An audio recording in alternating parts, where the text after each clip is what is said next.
Welcome, friends, to At Home with Theosophy. We are exploring the book Thought Power by Annie Besant, and this is our third class.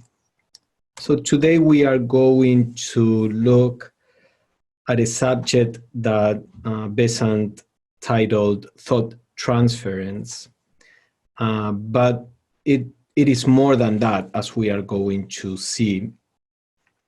She starts by saying, some are anxious to practice thought transference and dream of the delights of communicating with an absent friend, but are quite surprised when they meet with total failure in their attempts.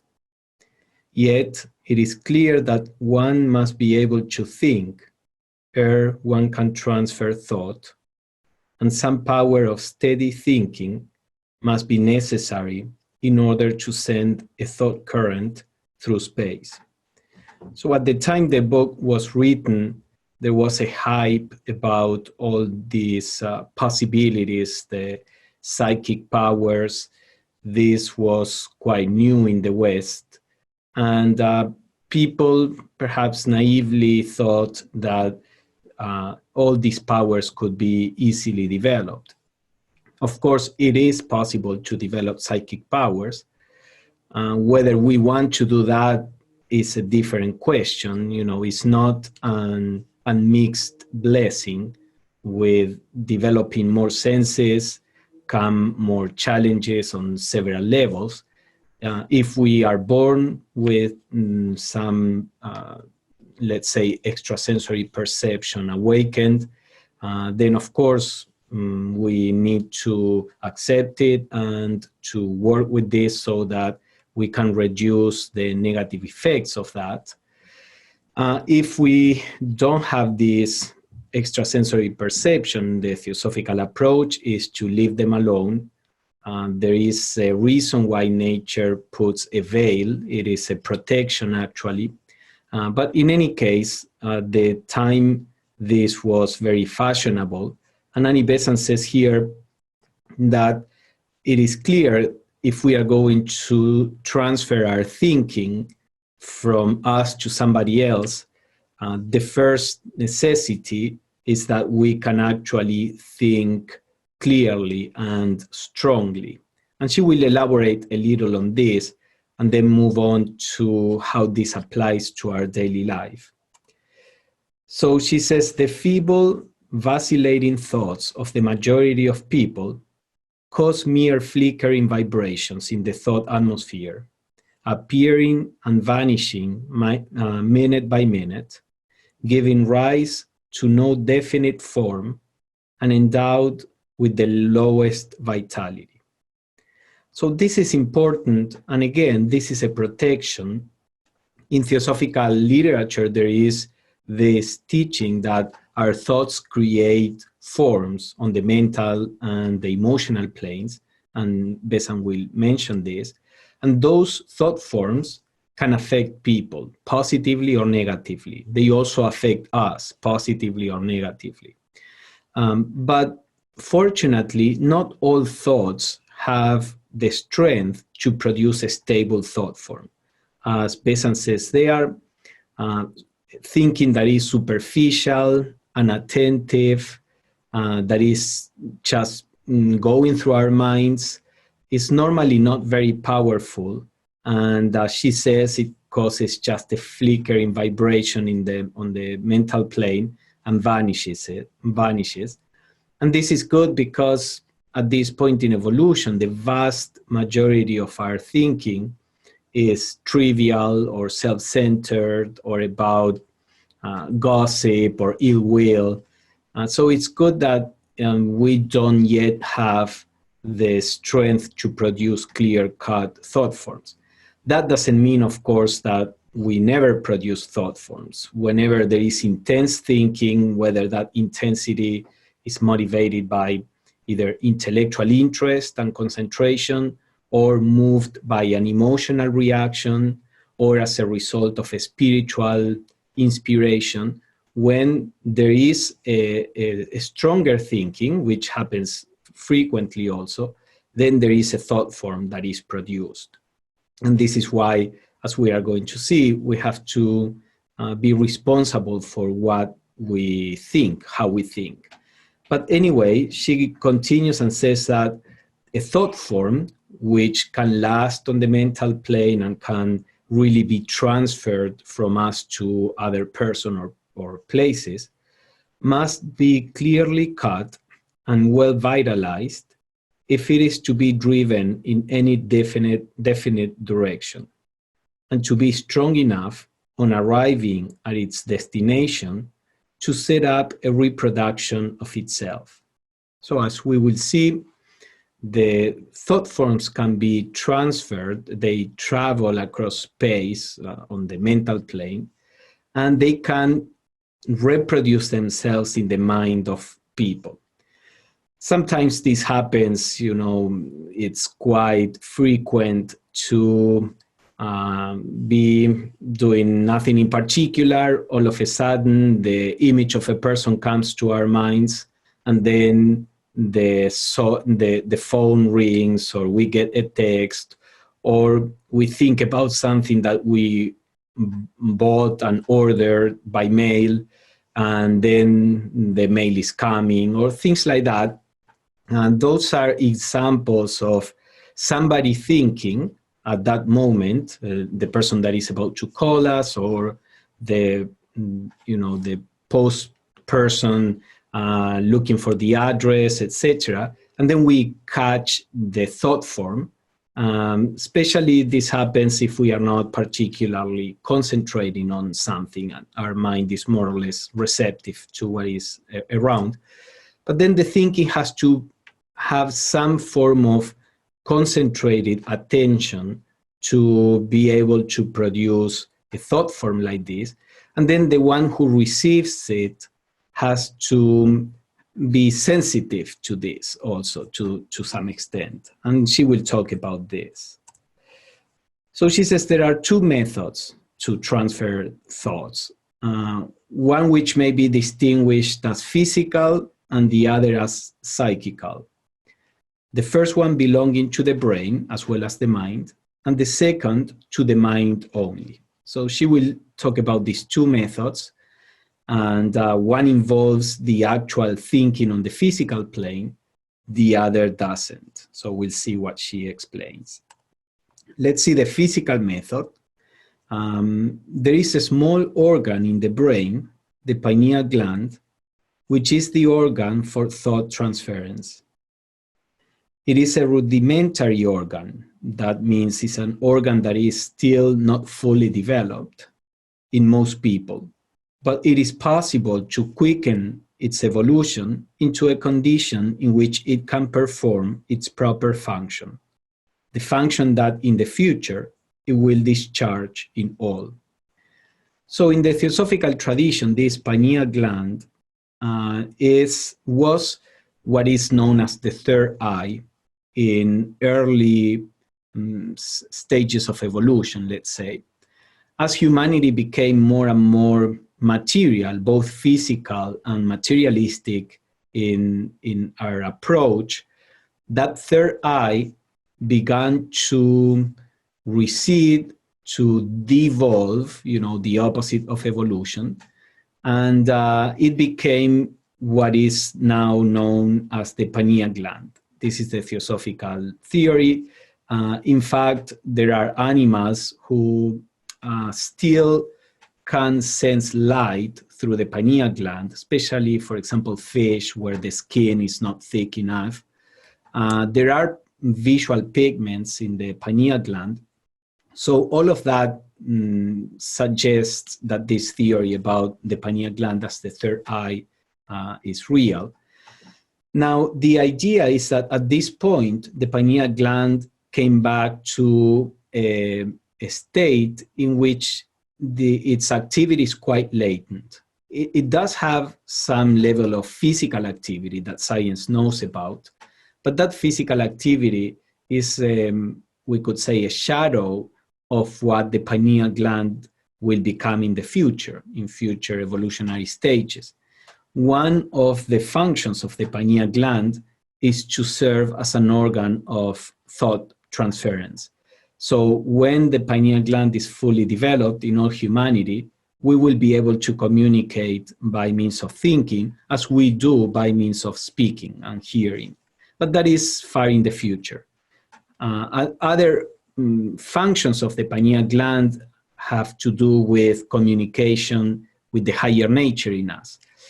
Actually, these two things are the same. We become, if the pineal gland is fully developed, we become able to perceive thoughts on the mental plane, but that's also the plane of what we could call our soul. So there is a direct communication between the soul and the brain personality, let's say, which at this point is not developed in most of us. So Annie Besant says that will be the function when fully developed. However, right now, we can do things to quicken its evolution. And again, it's not that the important thing is to be able to read people's minds or to send thoughts to others. Actually, that is, there are movies in which they explore the difficulties and the challenges that would come with having that power. But the reason why this is important is because of the communication with our higher nature. So remaining within the subject that Annie Besant is exploring here, and the transferring of thoughts, she says, if anyone thinks very intently on a single idea with concentration and sustained attention, he will become conscious of a slight quiver in the pineal gland. So it's a sensation like inside of the head, like a little, as she says, quiver or some slight sensation in the middle of the head. The quiver takes place in the ether, which permeates the gland and causes a slight magnetic current. If the thought be strong enough to cause that magnetic current, then the thinker knows that he has been successful in bringing his thought to a pointedness and a strength which render it capable of transmission. As I mentioned in the examples that I mentioned about a person, thinking of somebody that is about to call, etc., that is a fairly easy, vague, and general perception of thinking, because all we perceive is the general idea that this person is going to contact us or this object is about to arrive, etc. Now, if we are talking about transferring a specific thought, then this process is necessary. A far deeper concentration is necessary. Deeper, the more complex the thought that we want to transfer, the deeper the concentration has to be. There are some experiments by some people like, Rupert Sheldrake, who is a member of the Theosophical Society or was a member. He has been doing some experiments on this line. And even with people who are not particularly trained, you get a guess of some simple thoughts that is more frequent than the odds would predict. So anyway, as I was mentioning, to send a more complex thought, this level of concentration is necessary. And then Besant explains if we look at the chain of causation that this produces, is that the thought is generated on our mental body, where our mental consciousness works. Then that mental vibration, let's say, will generate vibrations in the next body, coming down to the physical, that is the astral body. And then those vibrations will come and generate a vibration in a subtle counterpart that the physical body has, that in the Theosophical tradition is called the etheric double. And finally, that vibration will come to the brain, specifically to the pineal gland. So this pineal gland will generate these vibrations in the ether that is permeating everything, so that an ethereal wave or vibration of thinking will be sent to the person. So this is what she says. These undulations pass out in all directions from the pineal gland, she's already in the brain, setting the ether in motion, and these etheric waves in turn produce undulations in the ether of the pineal gland in another brain. And from that, they are transmitted to the astral and mental bodies in regular succession, thus reaching consciousness. If this second pineal gland cannot reproduce these undulations, then the thought will pass unnoticed, making no impressions any more than waves of light make an impression on the eye of the blind person.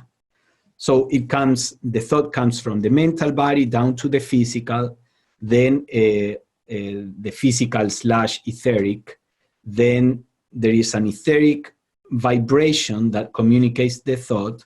It is perceived by the pineal gland on the etheric aura of the pineal gland, and from that is transferred through the emotional body to the mental body of the second person. The mental body reproduces that thought, and then consciousness sees the image of that thought.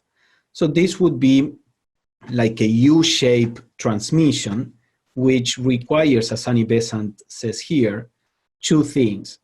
First, that the first person can produce a strong enough thinking to set the etheric matter around the pineal gland, to set it in vibration to reproduce the thought, just as we generate a vibration in the air when we are speaking, a vibration that comes to our ear and the ear transforms into sound.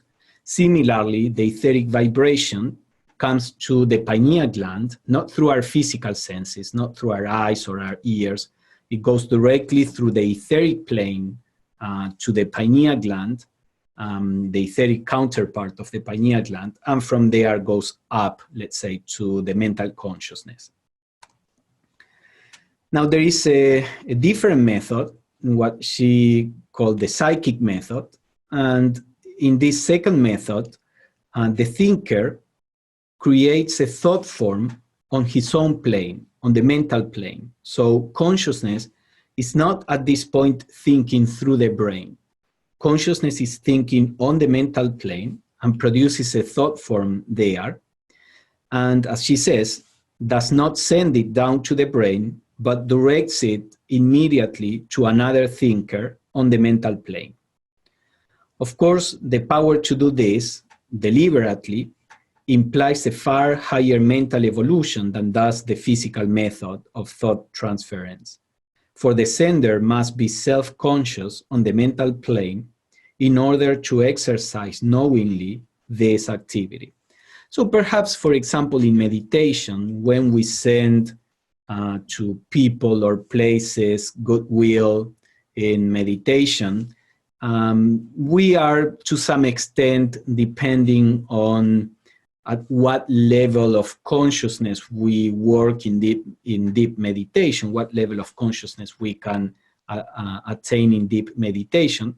But we are sending goodwill or compassion or good thoughts through the inner planes.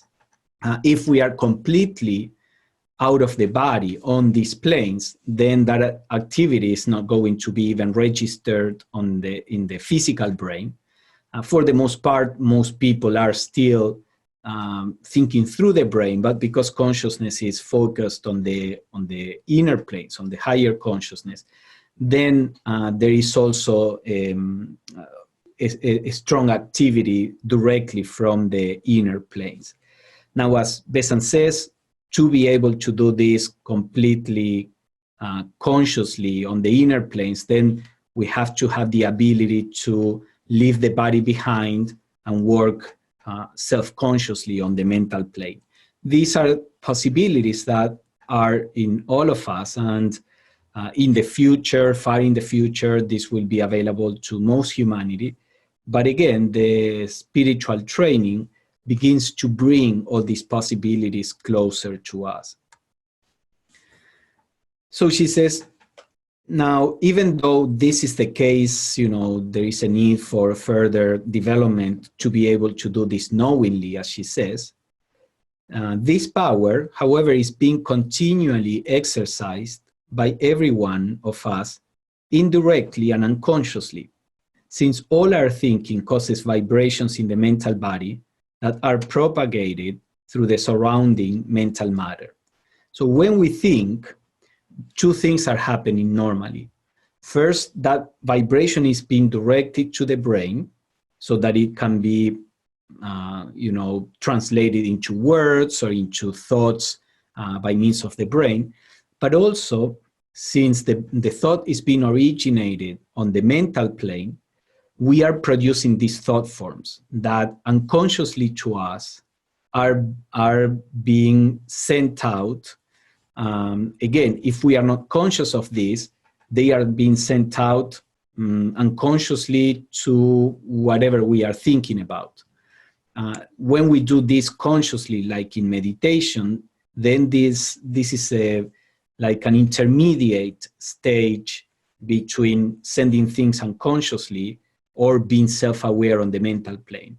Now we have a clear intention, a conscious intention, that even though we may not be fully on the mental plane, we are still directing the thought forms consciously in a particular direction. Now, in general, this is happening without people realizing it, and we are being constantly affected by other thought forms without realizing it either. So she says, we are all continually affecting each other by these waves of thought, and what is called public opinion is largely created in this way. Most people think along certain lines, not because they have carefully thought a question out and come to a conclusion, but because large numbers of people think along those lines. So in the Theosophical view, this idea of the public opinion is just an accumulation on the mental plane of a certain thought, a certain judgment, what we could call even a prejudice, and then that thought forms is very prevalent in that particular group, whether it is a family, a state, a country, whatever it is. There is a prevalence of those kinds of thought forms. And then when a person directs his or her attention to the subject, that person is attracting these thought forms. And if we are not very active in, as Annie Besant says here, carefully thinking about a question, what happens is that when somebody asks us, what do you think about this? Directing the attention to that subject attracts the thought forms that are floating around, and that thought form presents to us as an idea, and we normally assume that that idea is ours, and we just repeat that idea because that's the thought that came to our minds. So what do you think about this? We attract the thought forms, we repeat them. And in repeating them, we produce more thought forms like that. Now, the true thinking would be, as Annie Besant says here, when somebody asks us about this, we should think about it. So the first impression that will come to us will be the thought forms that are available, but then we have the possibility of evaluating those thought forms, those concepts, weighting them, looking at things from a different perspective. Then when we do this, we are free from public opinion, because now we as the thinker, as the knower, are, as we are going to see in the next class, are doing true thinking. That is a kind of inquiry. It's actually trying to look at reality and trying to understand the proper connections, the proper relationships between things in life. And that is true thinking. But when we just respond whatever comes to our minds, then we are simply, expressing this public opinion, whether it is the one from my family, from the group I belong to, from the country, etc. So this is why it's important to be aware that this happens, so that we start thinking more independently and not embracing so readily the first thoughts that come to our minds. So Annie Besant continues saying, public opinion, once formed, exercises a dominant sway over the minds of the great majority, beating unceasingly on all brains and awakening in them responsive undulations. That's what I was explaining. And in that way, it keeps repeating itself. There are also certain national ways of thinking, definite and deeply cut channels resulting from the continual reproduction during centuries of similar thoughts arising from the history, the struggles, the customs of a nation.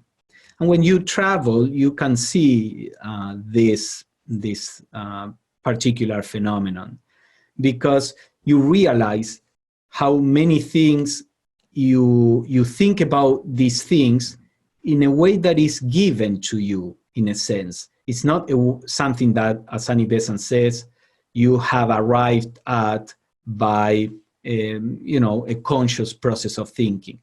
Many of these things, inevitably, we are born with them, let's say, and we just assume this is the way things are. So when we are in touch with other countries, cultures, beliefs, etc., in the contrast between how we see things, if we have a learning mind, will make us question how come that not everybody thinks in this way, because we naturally assume that everybody will think in the same way when one of our opinions is absorbed in that way.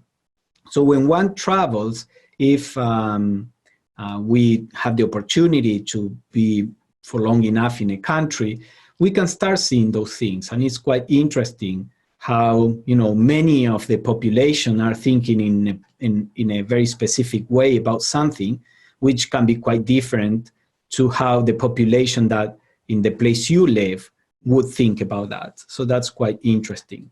And again, it should be a warning for all of us who want to grow spiritually, so that we don't fall into just repeating public opinion in an unconscious way. So then she says the very practical question that arises from this fact is, how much can I gain of good and avoid of evil, seeing that I must live in a mixed atmosphere, wherein good and evil thought waves are ever active and are beating against my brain? Because as I was mentioning, all our thoughts and emotions, especially those who have a certain level of intensity, they are constantly being produced on the mental and emotional planes, and we are constantly receiving those. If you have some level of sensitivity, you probably perceive that sometimes there are waves of sadness or boredom or anxiety or fear, which are actually coming from the environment.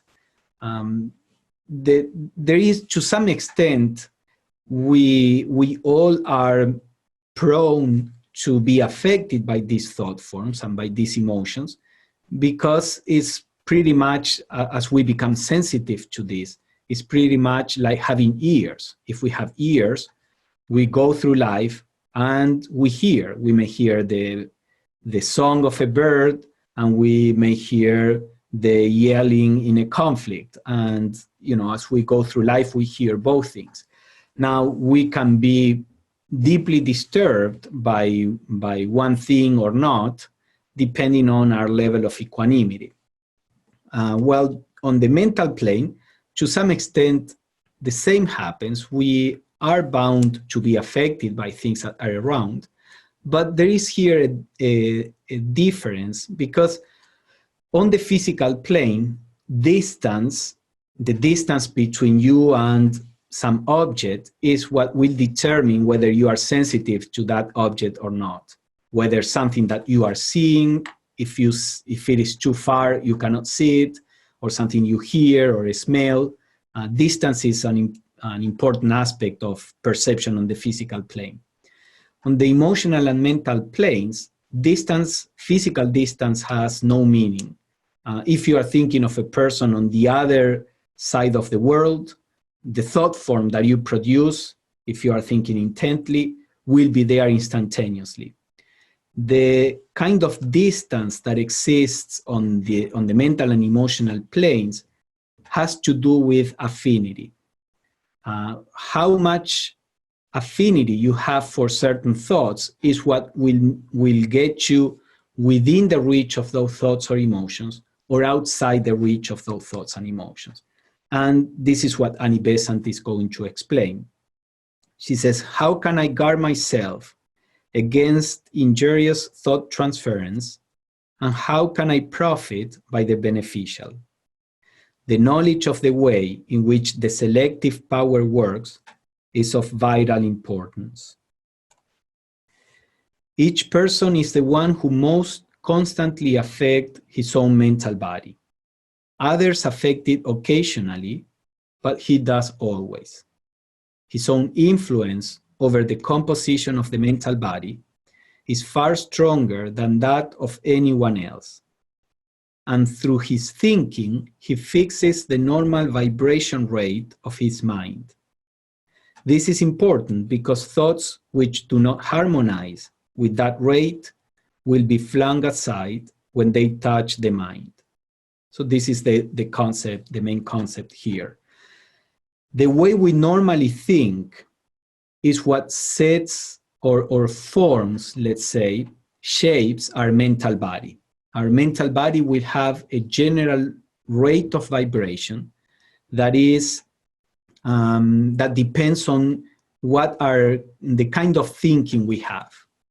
You know, this idea of we become what we think about. This can be found in the Bhagavad Gita and in other scriptures too. We become what we dwell upon. So the idea is that we are constantly imposing a certain rate of vibration in our mental body. And that is what will get us closer, so to say, to those kind of thoughts. So if, of course, we have, most of us have mixed thoughts throughout the day. So we are more prone to attract these kind of thoughts and less prone to attract those, but still we can be sensitive to a wide range of thoughts.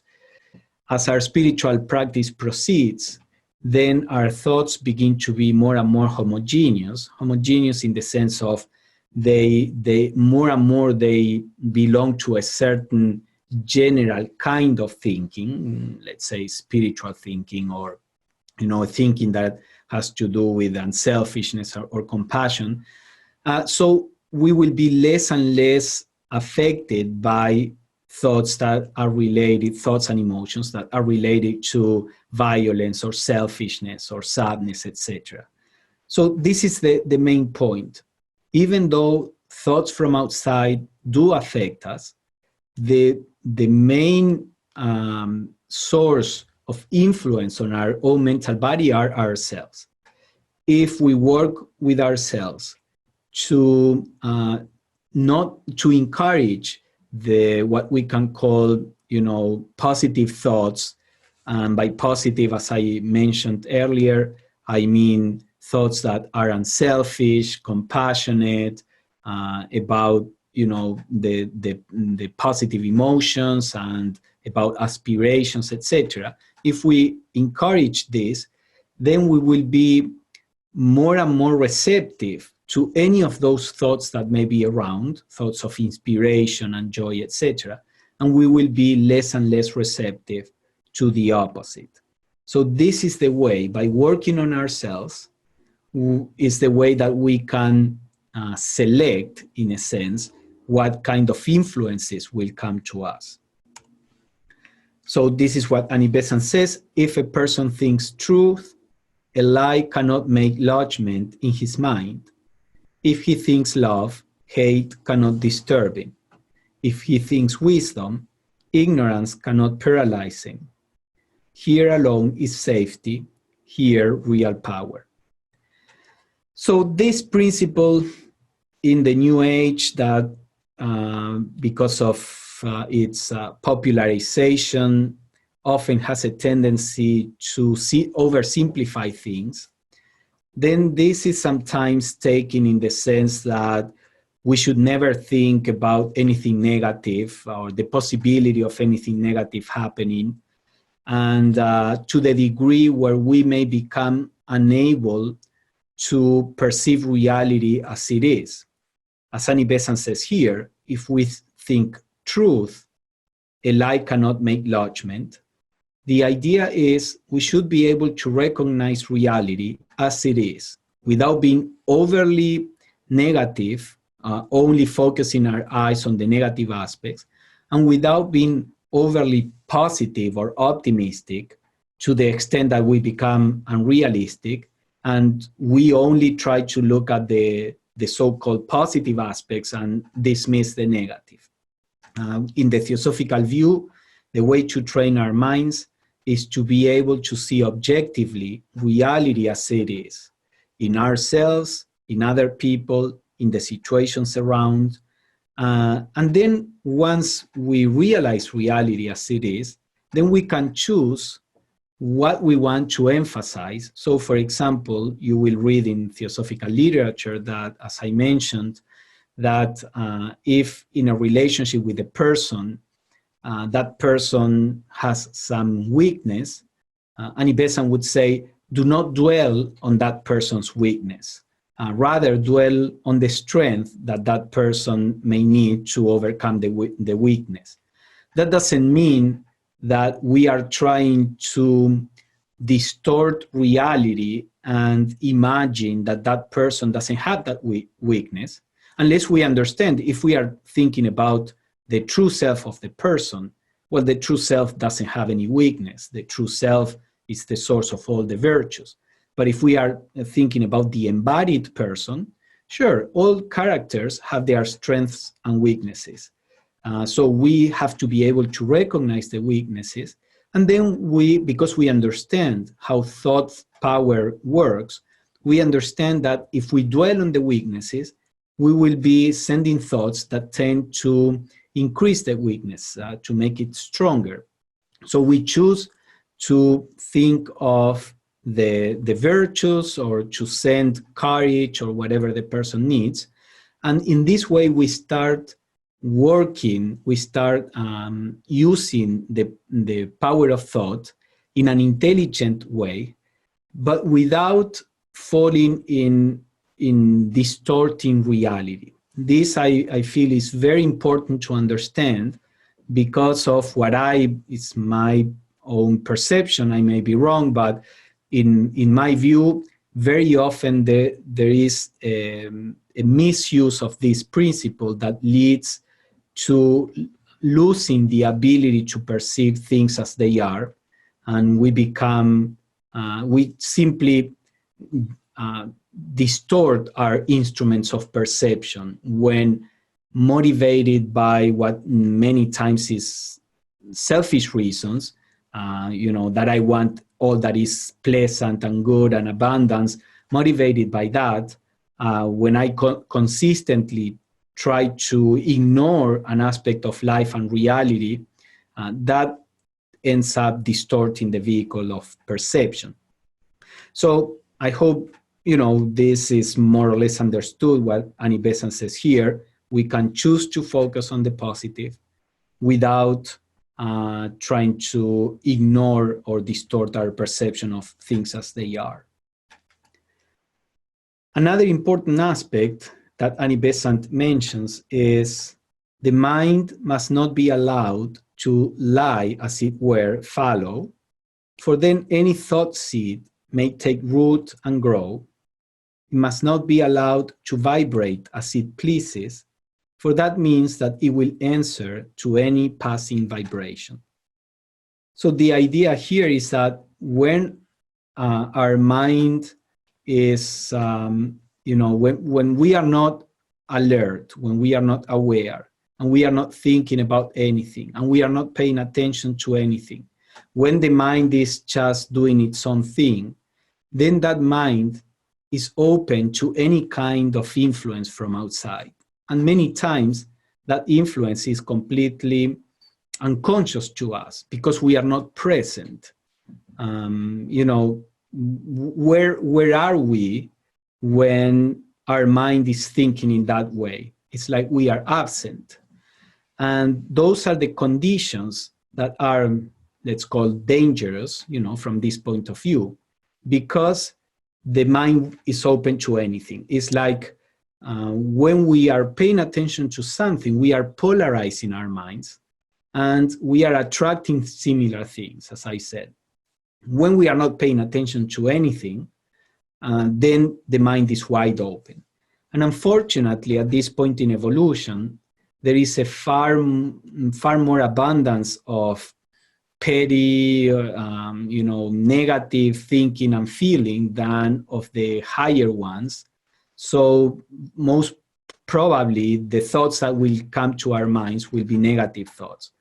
When a negative thought comes into our minds, it triggers our own memory. Let's say somebody's angry with a person.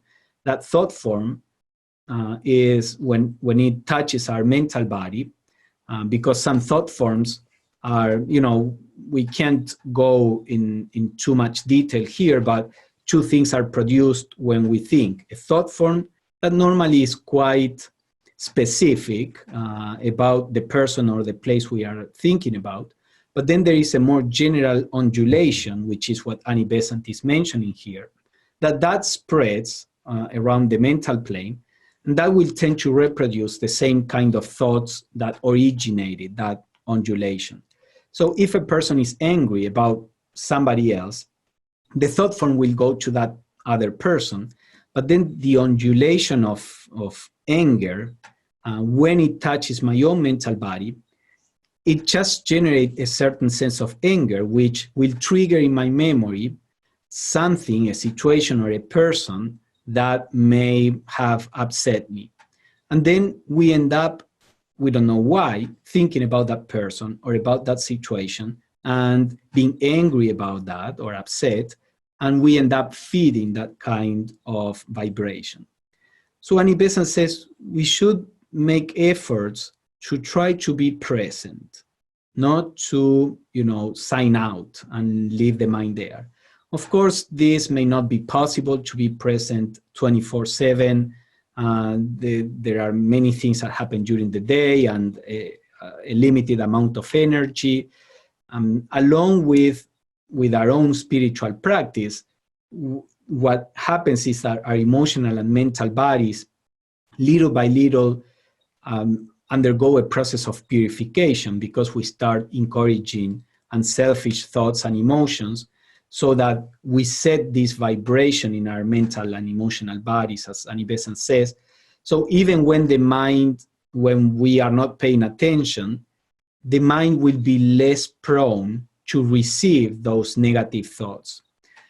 So those two things, trying to be present, to be aware as much as possible, and working on not engaging with negative thoughts and emotions, these two things will help each other so that we start consciously reshaping our mental body, so that the mental body becomes both a protection and also a point of attraction to spiritual influences. And this is what Annie Besant says, closing this part. She says, There lies the practical lesson.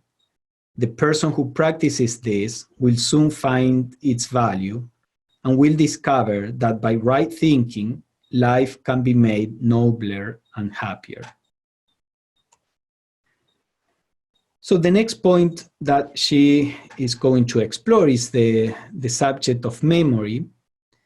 And again, memory from the point of view of the mental body, of the mind, not in so much in its physical aspect of the brain, but the mind as the mental body.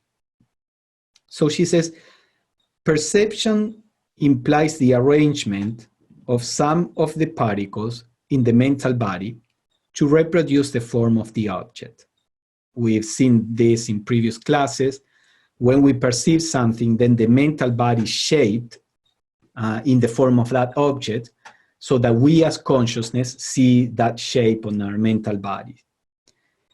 Memory happens when the knower repeats the image in the mental body of objects previously contacted.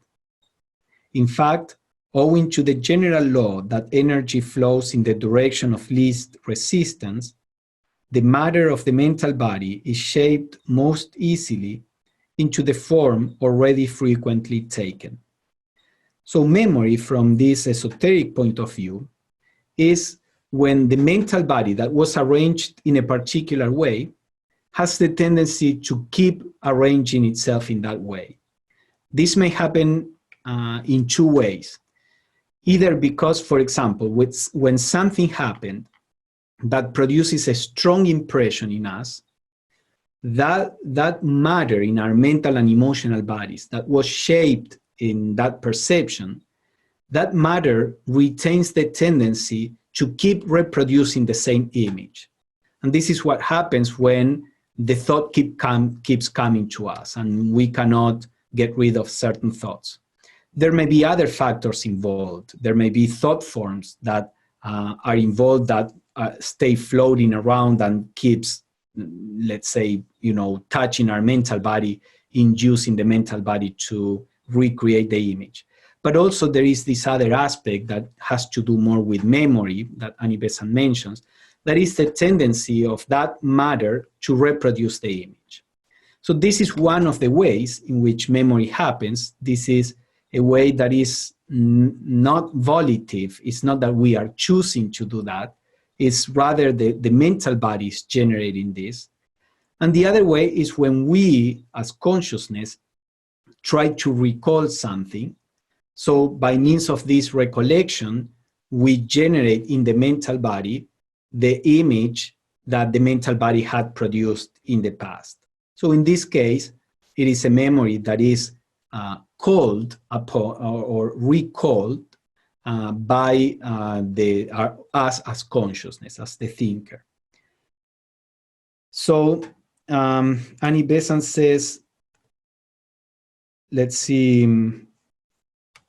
So yes, we read all that. Annie Besant says, to the partially developed knower, to the we as consciousness, the self in its aspect of mental consciousness, these self-generated images are less massive and hence less vivid than those caused by actual contact with an external object.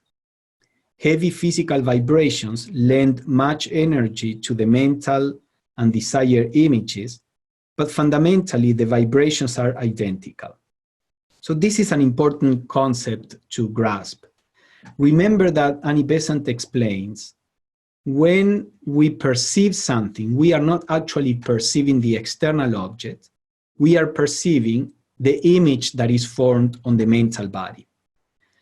So when we recall something, we are also perceiving an image on the mental body, regardless of whether something is happening from outside or something is being produced from inside.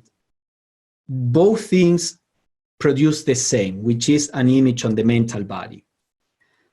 The difference, as Annie Besant says here, is that when these images are produced by physical encounters, physical matter, which is so dense, has a lot of inertia, let's say, as she says, the heavy physical vibrations produce a strong impact on the mental body. Now, when these images are reproduced by us as consciousness, it depends on what the power of consciousness is, how awakened consciousness is. In a person that has what we call a vivid imagination, actually the images produced by imagination can be as clear-cut, as deep as the images if the images were produced by external impacts. This is why, for example, meditations in which the faculty of visualization is used, this is the kind of skill that those meditations are trying to stimulate in us as consciousness, the ability to produce images on the mental body, which are well-defined, stable, etc., so that you have some experiments today where they, for example, there are different ways of producing these experiments. So one of them is, a person has the hand on the table and there is some kind of contact with the hand, maybe by a brush. And then there is a rubber hand next to it. And then when the brush is, or the rubber hand is brushed, then the person sometimes has the physical sensation. And this is very puzzling from the point of view of science, because if sensations lie at the level of the brain, how did the brain reproduce those sensations when nothing that the brain is connected to was really touched to produce that sensation? But from the theosophical view, it's easy to understand because, again, consciousness is not perceiving what happens in the brain. Consciousness is perceiving the image that is produced on the mental body, coming from the brain originally through the astral body to the mental body. And that mental image has everything, including physical sensations. The mental body never really feels the physical body. The mental body reproduces the image of physical sensations. So if you are really paying attention during the experiment, when you see that this happens to the rubber hand, and this is arranged in the way where your perception is tricked to feel that this is your hand, then you are simply recalling in the mental body the sensation, the physical sensation, and that's why you are thinking, you are feeling the sensation again. So this is more or less how this mechanism works, which is also the foundation of what we call memory, the recalling on the mental body of previously felt impressions. So what about bad memory? What is bad memory? Of course, there is a component of bad memory when the brain is not working properly, because after all, to bring the mental perception into my waking consciousness, the consciousness that we have right now that is mediated by the brain, that image that is on the mental body has to be transferred to the brain. If for any reason the brain is not quite receptive to the mental body, then the image is reproduced on the mental body. We as consciousness see the image on the mental body, but then the translation into the physical plane so that we become aware of that here on the physical plane, that will fail. So problems of memory may have their root on how well the physical brain is working in connection to bringing down the images from the mental body. But Annie Besant will focus on something else. Supposing that the organism, all the bodies are working properly, what is bad memory? So she says the persistence of a mental image on the mental body is not due to any special faculty, but depends on the general quality of the mind. So she says memory is not really a specific quality. She will explain memory is rather the result of how well developed the mental body is. So she says, for example, a feeble mental body, like a substance too fluid to retain the shape of the mold into which it has been poured, falls quickly out of the form it has taken. So remember I mentioned this. If the mental body is more like a cloud that doesn't have a power of retaining, first reproducing a clear image and then retaining it, then an impression comes and it's like an impression on smoke. The impression will be general, vague, and then it will dissipate. So we as consciousness in a mental body like that can perceive very vaguely things because the form is not very sharply reproduced in the first place, and then it soon dissipates. And then, of course, because of that quality of the mental body, even if we try to reproduce that on the mental body is just too fluidic, let's say, to be able to be shaped again in that way. In general, this is not the case any longer in evolution. This was the case at the beginning of evolution when the mental body began to evolve. At this point in evolution, the mental body of most people have already a certain degree of power to retain images, a certain degree of organization. But within that, there is, wide variety from mental bodies that can only reproduce general outlines to mental bodies that can reproduce things far more sharply. And we will see this in the next class.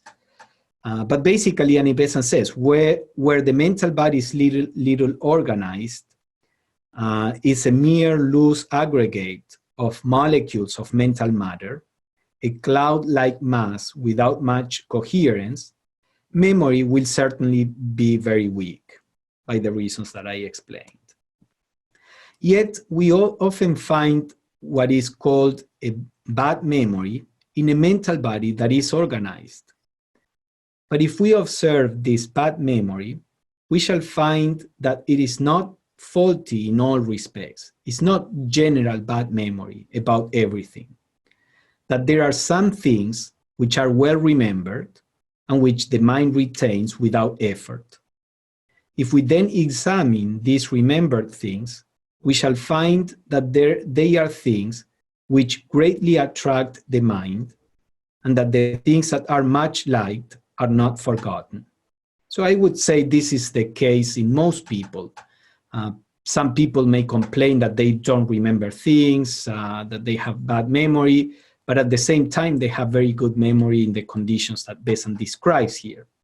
So it's not the case that the mental body is unable to reproduce sharply some kind of image and to recall that image later. Here we are talking about something different, because if the mental body can do it with certain things, then it means that it does have that ability. So Besant says this bad memory is due to lack of attention, to lack of accurate observation, and therefore to confused thought. Confused thought is the blurred impression caused by careless observation and lack of attention, while clear thought is the sharply cut impression due to the concentrated attention and careful, accurate observation. We do not remember the things to which we pay little heed, but we remember well the things that keenly interest us. So you see, this is what happens in modern times very often. We are normally very busy, multitasking, paying attention to things just for a few seconds, quite superficially. And in that condition, it is but natural that we have bad memory, that we are not able to recall things, that we get lost in the middle of a train of thought, because that thinking was always superficial. Our attention was divided. We were paying attention to several different things. And when that is the case, then the image that is presented to the mental body is vague, is superficial. It doesn't have time to impress itself and to impress our attention, our awareness, in a good enough way. So, as Annie Besant will say, obviously, the way to correct this is to start paying more attention, to avoid multitasking as much as possible, to train ourselves to concentrate, to be mindful of whatever we are doing at the time.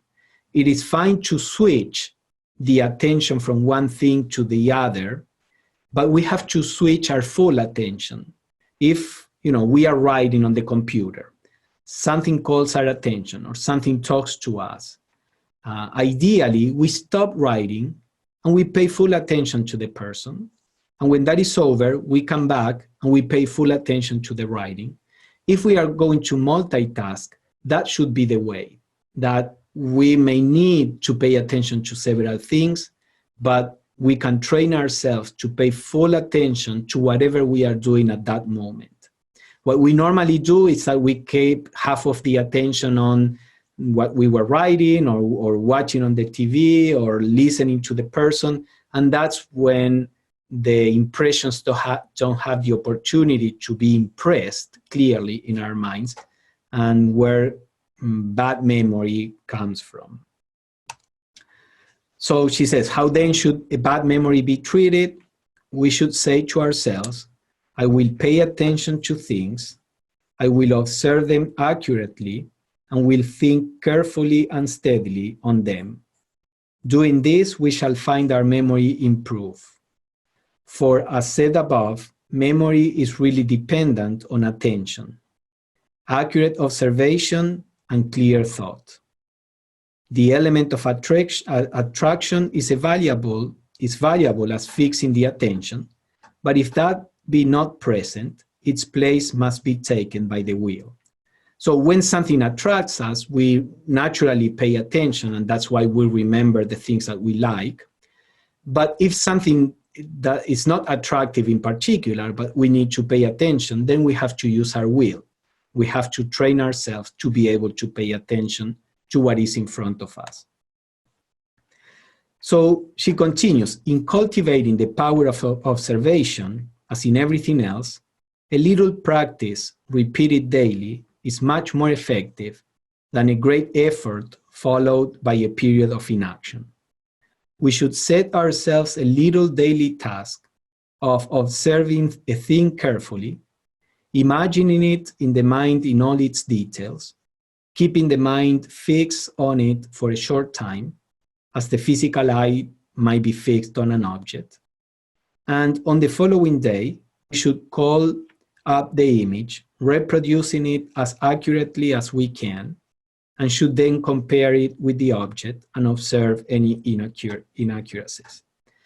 So this practical exercise that she gives, you can take, perhaps you can start with something not very complex, a symbol, for example. You may have a little statue or painting or something of a symbol.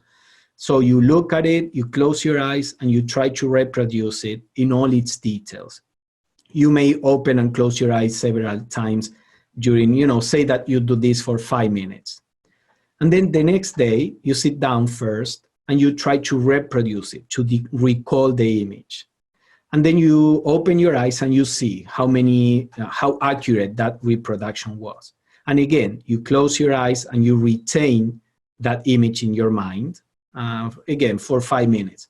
If you practice in this way, in time you will be able to do this with more complex objects.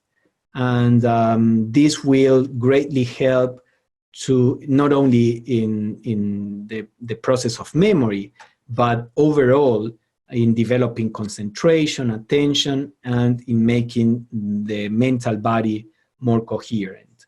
So this is what she says. If we gave 5 minutes a day to this practice, we would improve our memory very rapidly, and we would really be improving our powers of observation, of attention, of imagination, of concentration.